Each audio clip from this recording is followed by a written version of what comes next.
Hello everyone, my name is Prabjeet Kaur and today we are going to start with a very interesting poem written by Donne, and the name of the poem is Death Be Not Proud.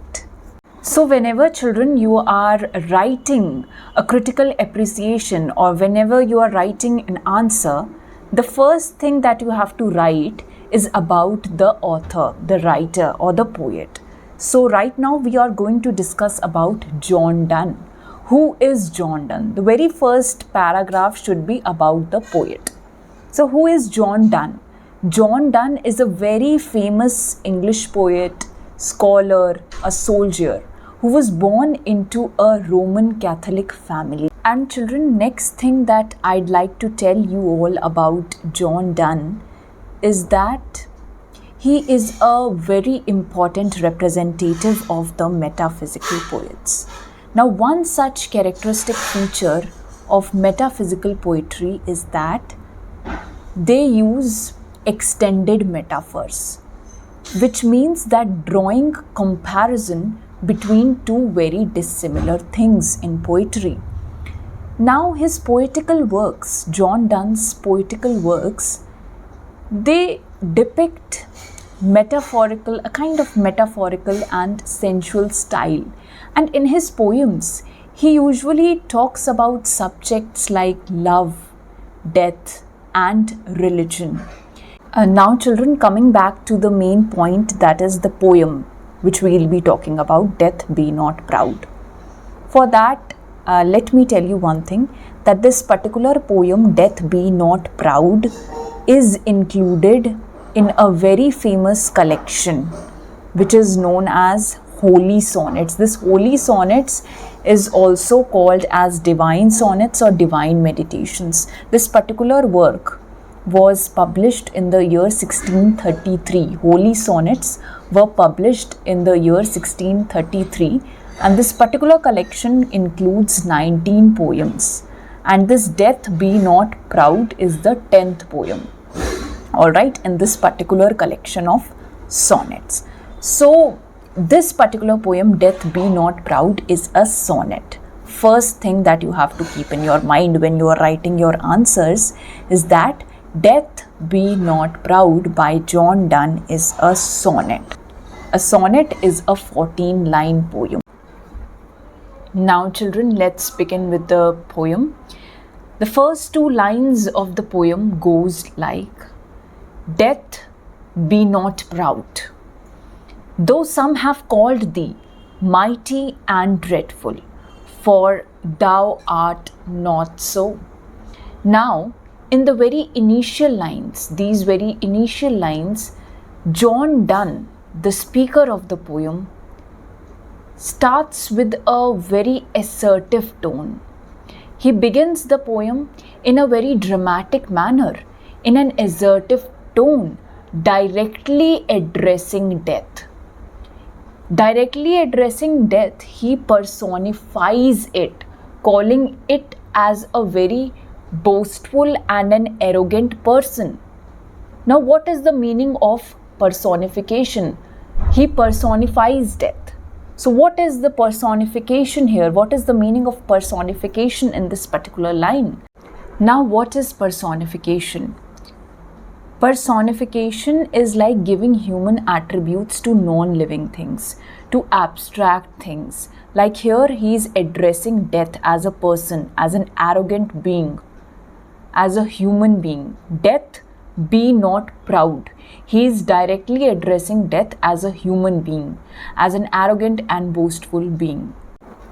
So the poet begins the very first line with addressing death, not to be proud and arrogant of itself, not to be proud and arrogant of its powers, its potentials and abilities.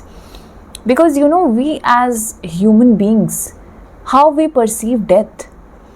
We perceive death as something very scary and very fearful. We see it as a fearful phenomena because we eventually consider death as inevitable. We consider death as inevitable and very painful. Next thing that I'd like to highlight here is that in these specific lines, Donne, he tries to counter attack the very notion which depicts that death is to be feared and revered. That death is to be feared and revered because we human beings, we as mortal beings, we all are very weak and helpless before this overpowering thing called death. Next point that I'd also like to mention here is that the poet asks death not to be proud of himself just because these mortal beings are petrified at the very sight of it. We all are very petrified at the very sight of this overpowering death, regarding it as something very dreadful and fatalistic.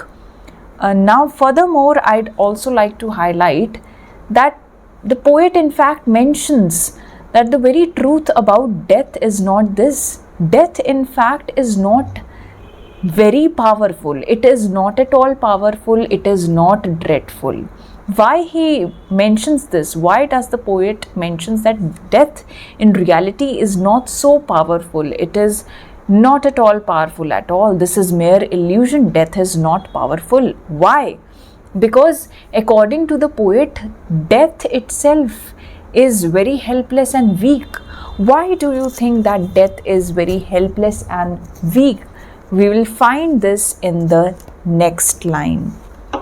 The very next line goes like, "For those whom thou thinkest thou dost overthrow, die not, poor death, nor yet canst thou kill me."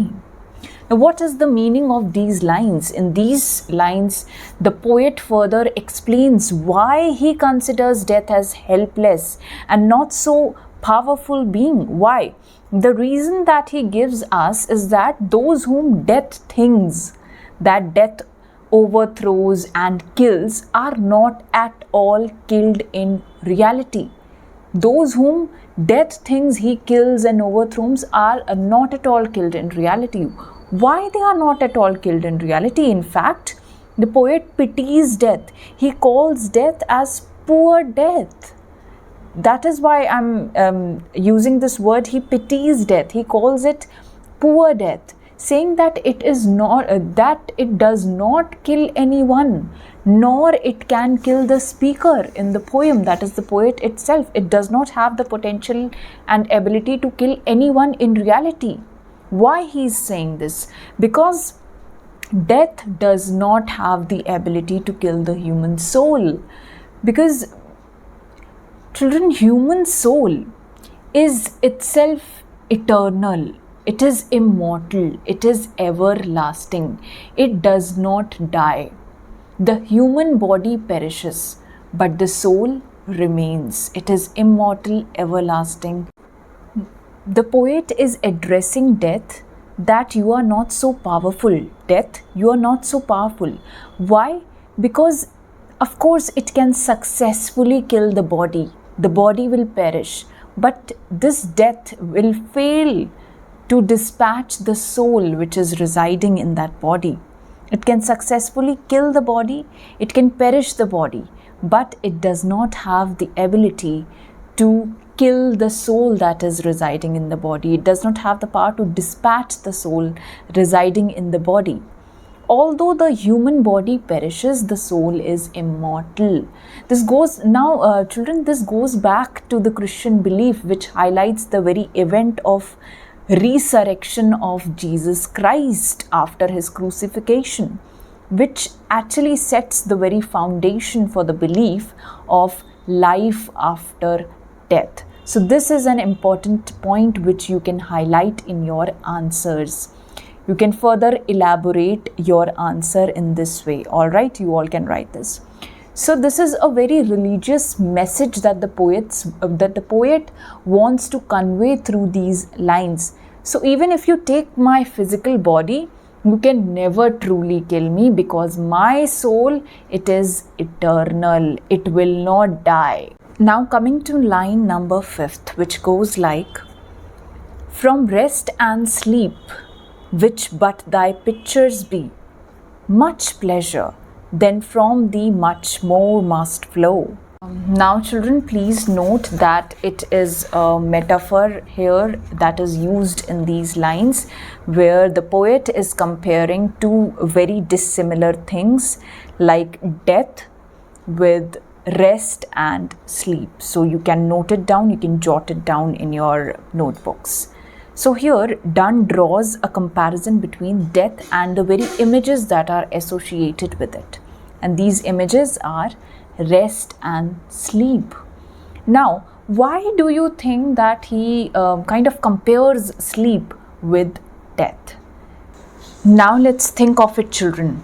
While we are asleep, are we conscious of ourselves? No, we are not conscious of ourselves. While we are still breathing, our eyes are still closed and our body is carrying out various functions very smoothly. Body organs are still working, still functioning very smoothly.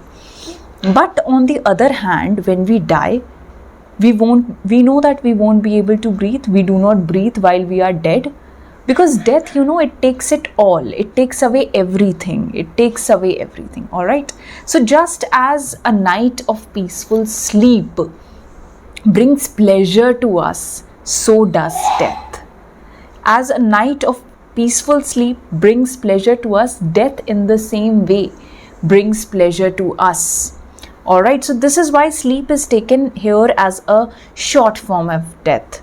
It's just that while sleeping, we take rest for a very short period of time, and short period of sleep is equal to pleasure for a short period of time. But death here, it resonates with pleasure for eternity. And children, the next line goes like this. Look at this line. And soonest our best men with thee do go, rest of their bones and souls delivery. So what does these lines convey? What is poet trying to convey through these two lines? Let's discuss this also. So in the very next line, these lines, the poet asserts that the best men on the earth leave soon. They perish soon. Further, what he is trying to convey is that why do they leave soon? Why do they die? Because again, the poet wants to tell us that death is not too powerful. In these lines, he is trying to suggest one thing only, that death is not too powerful. He tries to suggest that when the noblest and these virtuous men, when these noblest and these virtuous men die, it's just that their bones come to rest and that their souls are delivered, or they are completely liberated. Their bones come to rest, and these people, these virtuous men, these noble men, they are liberated. How they are liberated? Their souls are liberated. This thing you are going to incorporate in your answers, that when they die, it's just that their bodies come to rest. It's just that their bones come to rest and their souls liberate. They free. They are delivered. Their souls are liberated, delivered. Death only acts as a transition. It's like a sleep or a state of rest, and that their souls will be liberated or delivered from their mortal bodies. Again, this is an important point. Please write it down. He tries to convey the message that even the best of men, they pass away soon. They too meet death. Eventually, everyone meets death. So these noblest and virtuous of men, they too have to meet death. They too meet death eventually. And he maintains an ironical tone here that death is not as powerful, as overpowering as we think of it. It is rather a very natural phenomena and even beneficial, because it leads to eternal rest. All right, it leads to eternal rest and liberation of the soul, which is again immortal. So death is not so powerful as we think of it. It's not so dreadful. It's not so fatalistic, because it is a natural phenomena. It is a gradual process that is going to happen in future. And even these noblest and virtuous of men, they face death. And this is beneficial for them because it leads to eternal rest and liberation of the soul, which is immortal again. It is eternal. The soul is eternal. This line also suggests that death frees their bodies, the bodies of these men, virtuous and noble men, and bestows peace and rest upon them, which they might never have experienced in their lifetime, because they were indulged in hard work. They indulged themselves in hard work, sheer grit and determination. So it's kind of beneficial for them, because now their bones have come to rest. They can take a peaceful sleep now through death, and their bodies, though they have perished, but their soul again is eternal. It is everlasting. Now children, look at this very next line, which goes like, thou art slave to fate, chance, kings and desperate men. Again, the poet here is addressing death, that you are a slave to fate, chance, kings and desperate men. Now, what does this line mean? What message is he trying to suggest? He's trying to convey. What kind of message is he trying to tell the readers? Yes. Now the poet scorns death. In these lines, in this particular line, the poet is trying to scorn death. He is taunting at it. He taunts at him, because why we are using him here? Because we have personified death as a human being. Again, I am telling you this thing. By saying that you are not an independent entity. You are dependent on something or the other to perform your actions, because you depend on someone or something to carry out your tasks, to carry out death. You are dependent on someone or something. In this case, it is in this case, you are rather a servant, a slave to fate, to chance, kings and desperate men. Now we'll be talking about this also. He says, the poet conveys the message that death, you are not a mighty and independent force at all, but you are a servant and an abject being to external factors that cause human demise, such as luck, powerful rulers and the actions of people. You are just a servant to these external factors. You are an abject being because you are serving these external agents. Now, the reason behind death could be the fate, because we know, how can a person die? It may be because of fate that the person demise occurred, that the demise of the person has occurred. It might be because of fate, because of luck, because of powerful rulers and the actions of the people, actions of the desperate men. The reason behind, because number one thing, that is the reason behind death could be the fate or luck or chance, because the death of person might depend on these circumstances as well. So this is number one, that death depends on these factors also, such as luck and chance. The second reason of inducing death could be the actions of powerful people. As we know that during those times, powerful people here would resonate with kings, rulers, because we know that powerful kings during those times, because everything rested upon the king's commands. If he orders to behead, to kill someone, if it is the command of the king, if the ruler orders to kill someone, to behead that person, then his orders will be carried out. That person will be killed in an instant. Now, next thing, the very third thing that is mentioned here, that desperate men. Let me tell you that also. Next reason is that of a desperate man, that death is also a servant to these kinds of desperate men. How? Because this could mean that people in despair. This desperate men means people who are in utter despair, such as murderers and criminals who perform it, and they are actually successfully carrying out death, inducing death. Or it could also be considered in case of someone who attempts suicide, and ultimately death bestows upon that person. Now, in all these cases, death kind of acts as a passive participant in human affairs. So this is an important line you can mention here, that in these cases, death acts as a passive participant in human affairs. It does not choose its victims, but simply follows the path that is laid out by fate, powerful rulers, and other human actions.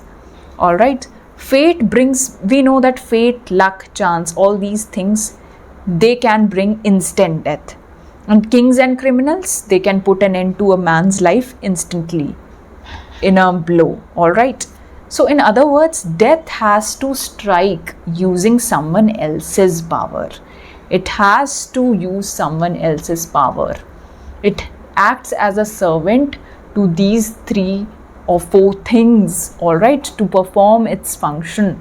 Now children, the very next line goes like, and dosed with poison, war and sickness dwell. Now here the poet wants to convey the message that death also stays with, it dwells with these low companions like poison, war and sickness.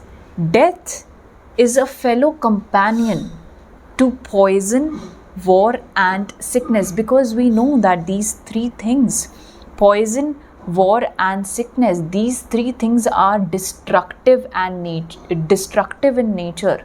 They can cause death easily. So death kind of dwells with these 3 things according to the poet. Therefore, death performs its role through these lowly agents, that is war, sickness and poison. Now, here again the poet directly addresses death, saying that it is a fellow companion with these 3 causes of death. It is often a result of these 3 active agents like poison, war and sickness. And we know that if we give poison to someone, it can deliberately cause death. Poison, it actually deliberately, intentionally causes death. Poison is the very first reason that the poet mentions that death dwells with poison.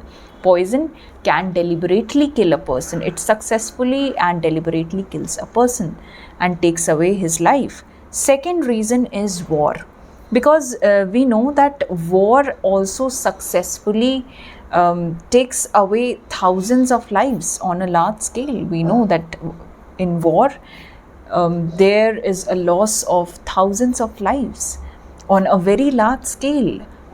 It may result due to some political unrest also. So there is a large scale destruction in case of war. People lose their lives in wars. And the third reason is sickness. Death also resides with this sickness. Death resides in the company of sickness, because it is likely that a sick person or an unhealthy person is likely doomed to death. Some or the other day, this person who is very unhealthy, who is very sick, he is likely to die soon. Therefore, death has no true power of its own. This is the thing that the poet is trying to convey. Now let's see what the poet has to say in the 11th line.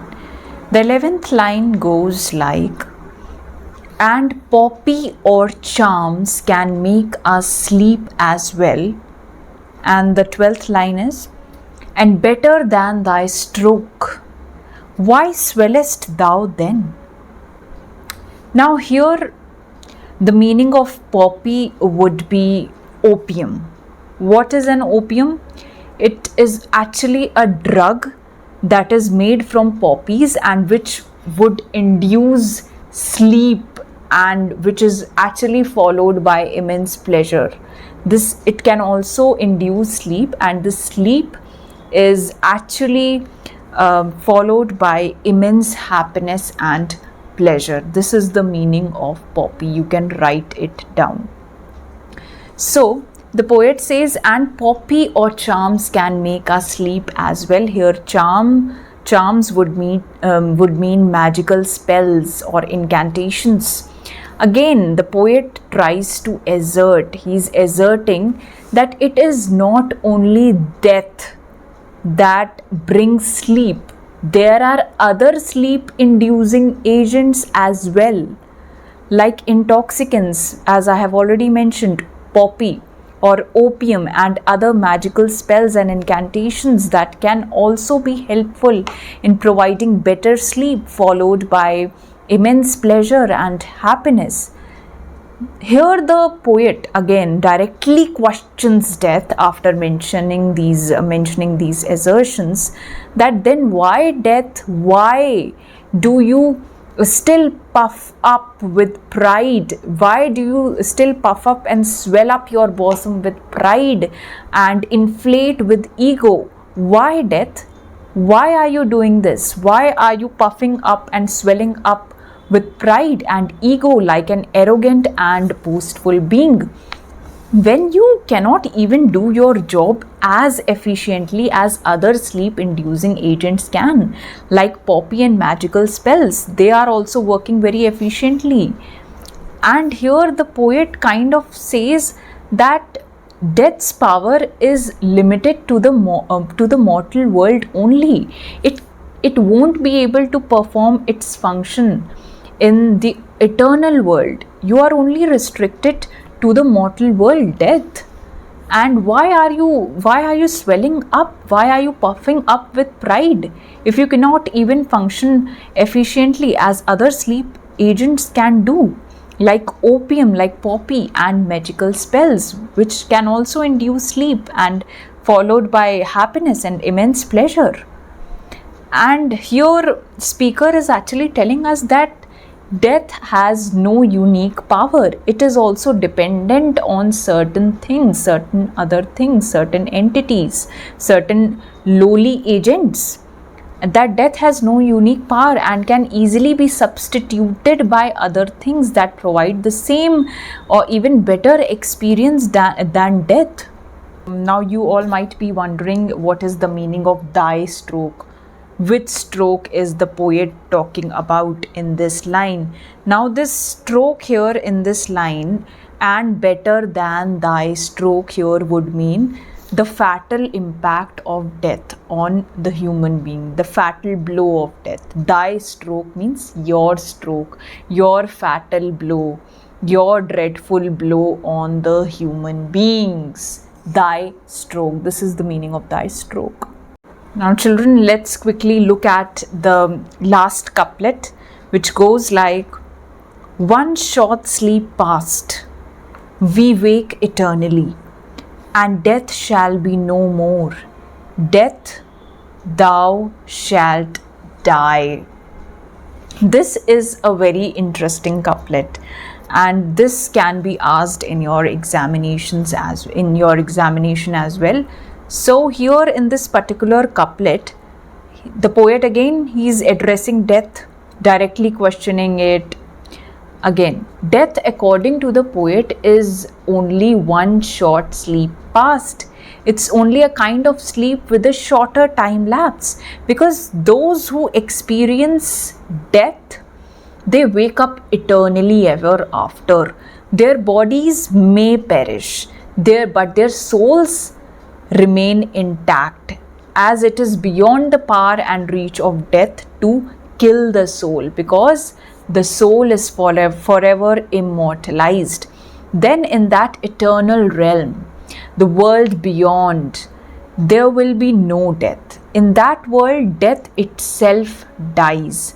Thus here in this couplet, after this couplet, the poem ends on a paradox, which is death, thou shalt die.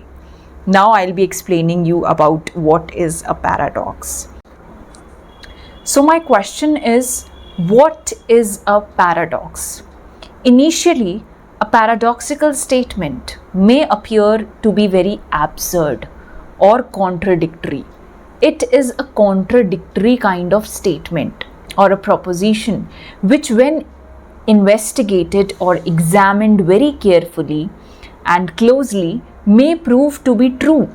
Initially, we may look at it as a very kind of a false statement, but if we examine it closely, it may appear to be true. So a paradox can be like looking at two opposite things at once. For example, take this example, less is more. It is a modern statement, and we can observe two opposite terms in this particular statement. Less is more. These are contradictory terms. Less, one is less and the other one is more. So what does this particular statement suggest? When we examine this statement, when we investigate this statement closely, we find out that this statement suggests that a smaller quantity can be more effective. All right. Now, children, what does paradox mean in this particular context, in this particular poem? The last line goes like, and death shall be no more. Death, thou shalt die. I have already told you that a paradox is a statement which seems to be false initially, but it is actually true, as in the context of this poem. Death, thou shalt die. Now listen to me very carefully. Now, children, can we expect death itself to die? Because we know that the potential of death, if death, which is generally, it actually takes away the lives of mortals, how can death itself die? It has the potential to take away millions of lives, but we are expecting death itself to die. This is a contradictory statement. But when we examine this statement, when we look at this statement very carefully, what we find out? In what sense can we say that death will die? Because according to the poet, death is sleep. Death is a state of sleep for a short period of time. And once we die, we wake up eternally in the heavenly realm. All right. So once we die, our soul wakes eternally in the new world, in the new regime, all right, in which the immortal soul has transitioned. Life beyond death. This is called as life beyond death. Here in this particular realm, the very bounty and eternity of life is such that it has no place for helpless beings, for powerless beings like death, which is not at all eternal and everlasting. It has the potential to take away lives of people in this mortal realm only. It has no power in the realm which is beyond this mortal life, in the other world, where the soul of the people has already transitioned. It has no role to play. Death has no role to play in that particular world. So death, thou shalt die. You shall die in that realm, because our soul will wake up eternally. All right. Now, children, when we talk about the theme of this poem, Death Be Not Proud, the poem actually follows a religious theme, indicating the eternal nature of the soul, which is also demonstrating the Christian belief of life after death. Now, talking about some literary devices that the poet has used in this poem. Number one, we are talking about personification. As I have already told you that in this poem, Death Be Not Proud, death is personified, because the poet directly addresses death as a human being, as an arrogant and boastful being. So death in this poem is personified. And there is other line that I can find in this poem. Thou art slave. This particular line, look at this particular line. Thou art slave to fate and chance. Here fate and chance are also personified. All right, next, moving on to metaphors. What are the metaphors that the poet has used in this particular poem? Now, metaphor, we know that it is a comparison which is drawn between two very dissimilar things. Here, death is compared to sleep and rest, as I have already informed you. So, poet has kind of drawn a comparison between death and sleep and rest. The poet has also compared death to a slave. Thou art slave to fate, chance, kings and desperate men. So this is all about metaphor. Next, we shall move to alliteration. Let's move to alliteration, children. Alliteration is actually a repetition of consonant sound in a sentence. So look at the sentence. Much pleasure then from thee, much more must flow. So here there is a sound, ma sound is being repeated in this sentence again and again. So this is a consonant sound. So this particular sound, ma sound, is being repeated. Much pleasure then from thee, much more must flow. Another line that I can see in this particular poem is the ver sound in this particular line.